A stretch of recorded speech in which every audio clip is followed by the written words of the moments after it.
Good afternoon and welcome to the Marketplace. Coming up in this bulletin, Communications, Digital Technology and Innovations Minister Sam George directs National Communications Authority to suspend broadcasting license of DSTV by August 7 if it fails to review prices and charges as directed due to cedi's appreciation against the dollar.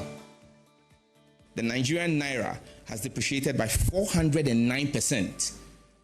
If Nigerians are paying equivalent of $29, DSTV must charge same here in Ghana, or we will suspend their broadcasting license effective 7th of August 2025. Some oil marketing companies are now decision to keep their prices unchanged at the pumps despite projected increase. We'll discuss this in this bulletin. U.S. President Donald Trump announces 15% tariff on oil export from Ghana beginning today, August 1st. We have these and more in this bulletin. My name is Winston Taki. Now let's bring you an update on how the Ghana cedi is faring against major global currencies.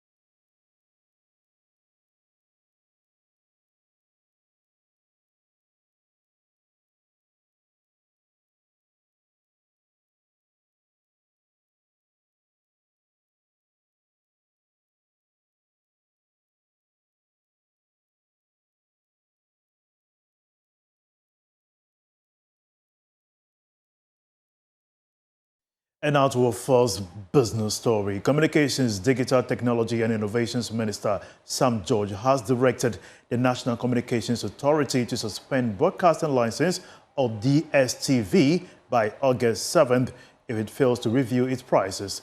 This follows the refusal of MultiChoice Ghana to review their prices despite the appreciation of the Ghana cedi. Speaking at the Government and Accountability series, the minister noted that they still have a second chance to correct their wrong.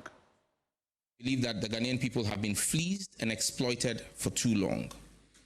I wrote back to the NCA on Monday and directed the NCA in that letter to suspend the broadcasting license of DSTV effective 7th of August 2025 if they fail to effect a reduction in their bundle prices.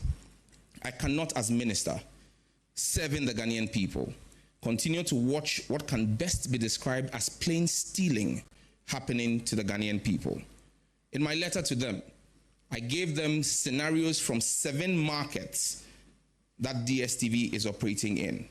The same content in the premium bouquet that is offered to Ghanaians for $83 equivalent is offered to Nigerians for $29 equivalent.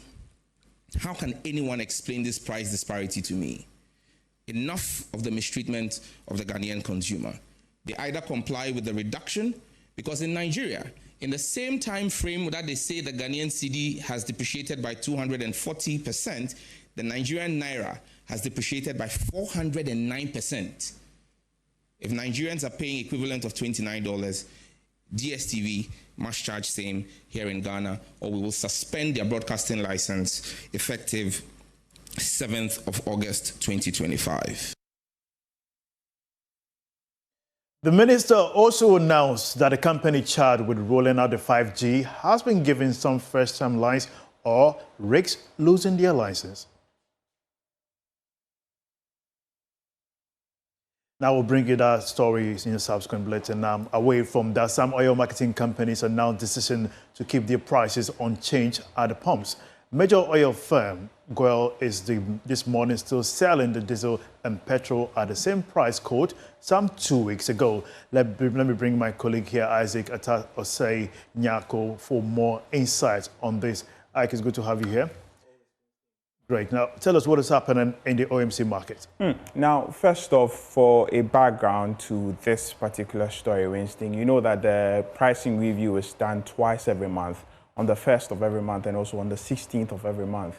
So today being the 1st of August, it appears that there's a new communication, and the Chamber of Oil Marketing Company has been speaking, and they say that we could experience some review going forward. Winston? And by that, I see some prices that have been adjusted. What's the latest in the market? So clearly now, in their communication that we received yesterday, they are saying that petrol is supposed to witness some 0.4% to 2.8% increase. So depending on the OMC that you buy from or you patronize, you are likely to see some, 0.4% to 2% or approximately 3%, if you like, increase in petroleum prices. Also, diesel is expected to drop by some 0.29% to 0.11%. That's pretty marginal, but all the same, it counts, it helps the pocket. However, the big one here is the LPG price. Now, that's a drop of 0.7% to 0.1%. And so this is what they are saying. But it's pretty mixed. You realize that, petrol is actually, increasing while diesel and LPG is actually dropping, Winston. That's great to know. Now, we can see which oil marketing companies on the market have still maintained their prices and possibly those who have not even changed. Now, before that, some of the reasons they are attributing to this fluctuation is that now we've witnessed some relative stability with the local currency in the past. Again, crude oil prices have been relatively stable. However, the twist here is that some petroleum products have experienced some marginal increases across global markets. And so even when you look at Brent crude, for instance, it's even gone up a few by some, percentage points and all of that. And so these are some of the factors that have, contributed to the fluctuations we've seen in the price. Usually you realize that if petrol is going up, normally diesel follows and all the rest also follows. But this time there seems to be some variation in there. But again, when we check from our market, GOL, one of the market leaders, actually the second in terms of volumes being sold on the market now, have announced that they're going to keep prices stable. Now, they are doing this, clearly because they need to stay competitive. You know that. We've not heard from the other OMCs yet, but information we are picking from the market is that Star Oil, which is actually the market leader in terms of market share right now, might also keep prices stable. So if you're a customer or you patronize GOL and Star, well, this is what we are picking up from the market, Winston. All right, thank you very much, for giving on this update. Surely we're still staying on the petroleum sector. Meanwhile, the Chamber of Petroleum Consumers is pushing for the removal of some taxes on petroleum products, especially when it comes to that of LPG. The Chamber argues that this is one of the surest ways to bring some relief to consumers, especially when there are projections that the crude oil prices could be going up very soon. Let's get on Zoom and speak to the Chief Executive of the Chamber of Oil Marketing Companies, Dr. Riverson. Dr. Riverson, welcome to Beyond the Marketplace here. And I want to know from you, what do you make of the current development when it comes to the current pricing on the market?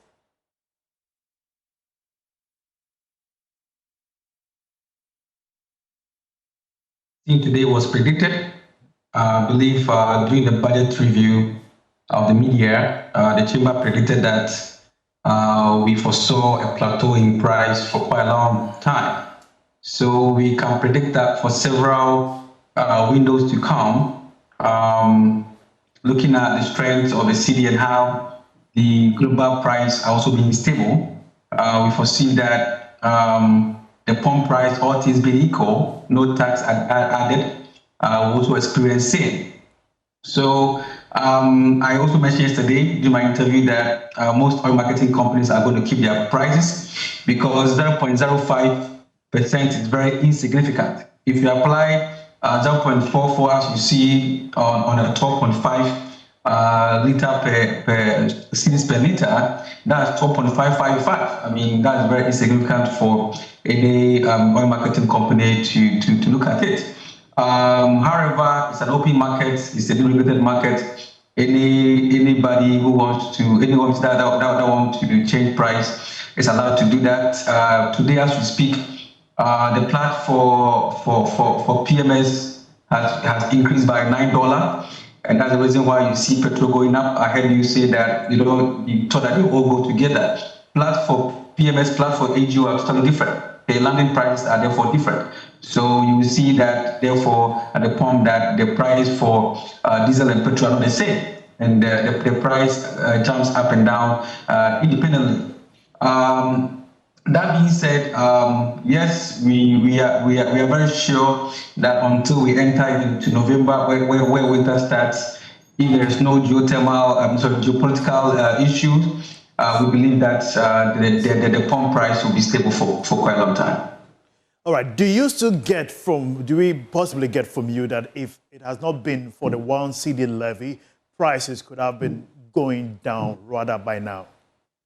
Obviously. I mean, that's from last window. The increase we saw from last window was because of the 1 cedi, basically that. Why are some of the members not reviewing the prices? Although you mentioned that the differences might sound insignificant from your perspective. Yeah, I mean, it's a choice. It's not compulsory for them to add the 0.44%. If go ahead and decided not to add it, I think you should be happy. If they want to go down to probably it's also fine, because to change 0.15%, I mean, do the math yourself. I mean, it's very, very insignificant and infinitesimal. It doesn't bring anything to the table.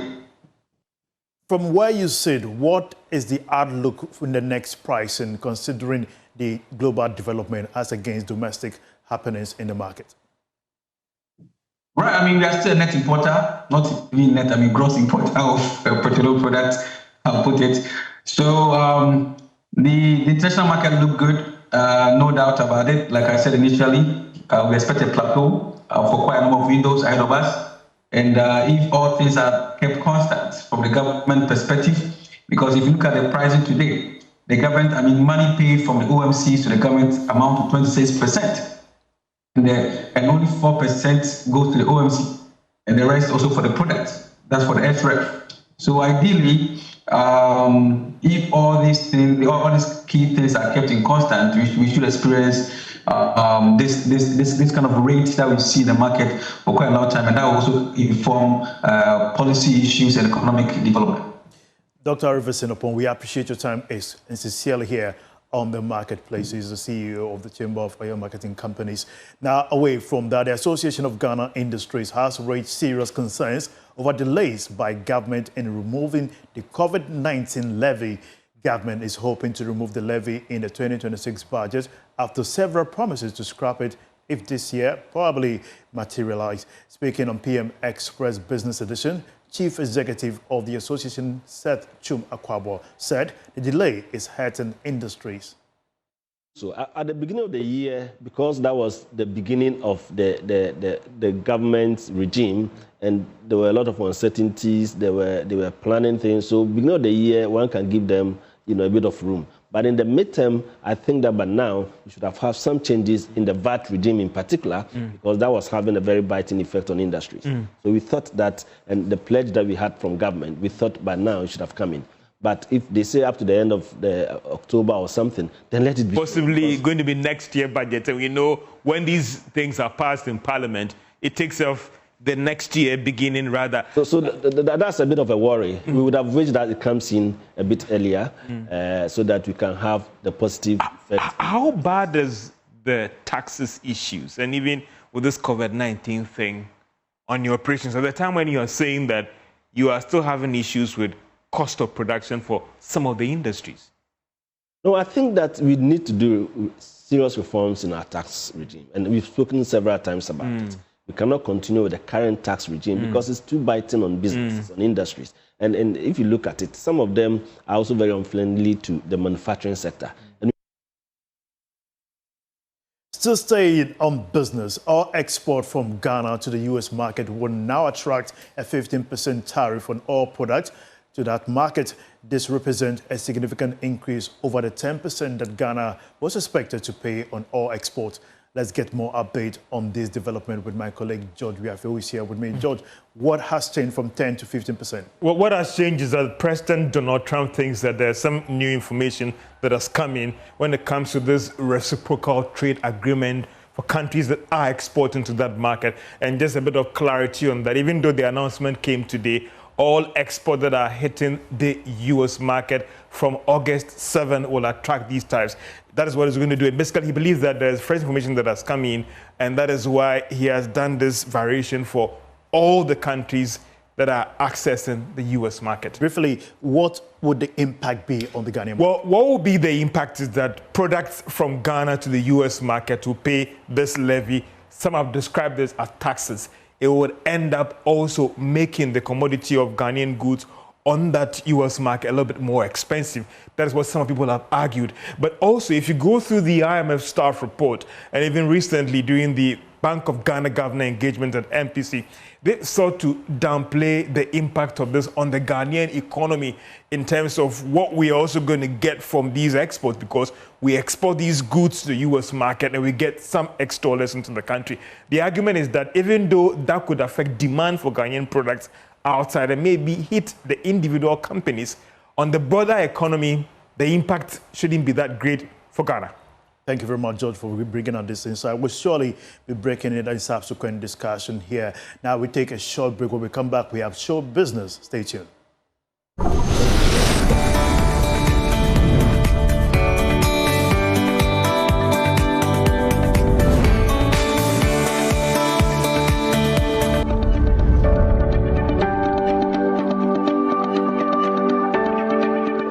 Welcome back to the marketplace. On show business today, we turn our attention to a conversation that Ghana must no longer shy away from.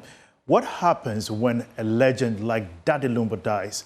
The high life icon has left behind a musical legacy that spans generations, but his passing will not only be a moment for mourning, it also raises critical questions about ownership, control, and the future of his life's work. Who protects the legacy? And how do we ensure that the story of Daddy Lumba is not reduced to a commercial free-for-all trajectory? Let's unpack the business of posthumous artistry with cultural journalist Kenneth Awochidako, who is here with me to let us understand why is this important and what are the legal protections that exist in Ghana to secure an artist's intellectual property. Kenneth, so what's going on and how can this be ensured or basically enforced?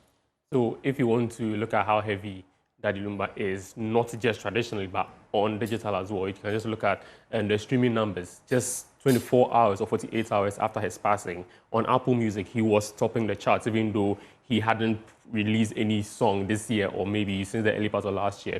We haven't seen him in the chart, but once the news came out that a legend or this big tree had fallen, you saw the numbers that trooped onto the streaming platform to look at some of the discography that he has, put out there. So that brings to the fore how important he is as an artist and a creative in this space that we are in. So if you look at the numbers on Apple Music, for instance, he was all over the charts. For instance, Makramo was the #1 song immediately on Monday morning. It was the #1 song that was trending on Apple Music.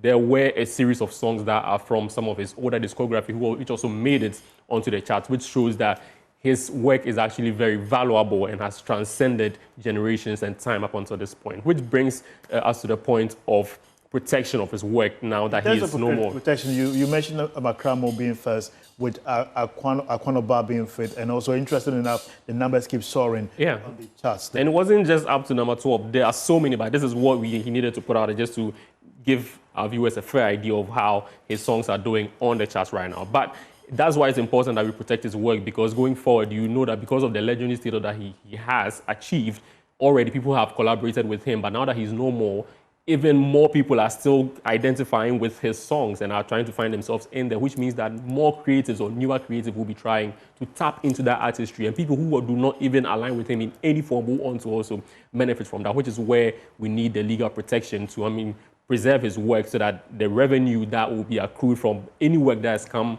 after his death will find its way into the right channels so that the actual creators will benefit from things like that. But before we go, why does conflict rise when it comes to ownership rights of particular music products, basically? So if you look at the fact that it's an art form that attracts a large audience, and large audience also comes with a lot of revenue, which means that persons who are outside the framework will want to also have their way with it.